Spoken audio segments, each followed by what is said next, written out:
Welcome back to our series on overcoming addiction. Last time we looked at realizing your motive. This time we've got another R.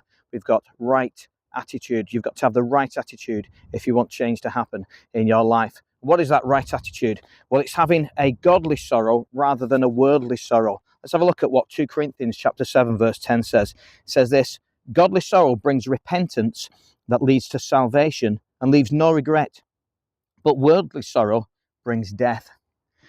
You've got to have that godly sorrow. If you've got worldly sorrow, you're just going to be like, oh, regretting things and thinking, why did I do this? Why did I do that? Why did the other? That's not going to lead to change. But godly sorrow leaves no room for regret and leads to salvation. It's got to be that sorrow, that brokenness at sin. Do you know a guy called Alan Redpath, famous preacher, said this: God will never plant the seed of his life upon the soil of a hard, unbroken spirit. He will only plant that seed where the conviction of his spirit has brought brokenness, where the soil has been watered with the tears of repentance as well as the tears of joy.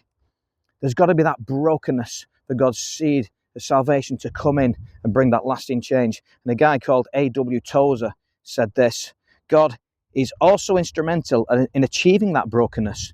Deliverance can come to us only by the defeat of our old life. Safety and peace come only after we've been forced to our knees. God rescues us by breaking us, by shattering our strength and wiping out our resistance.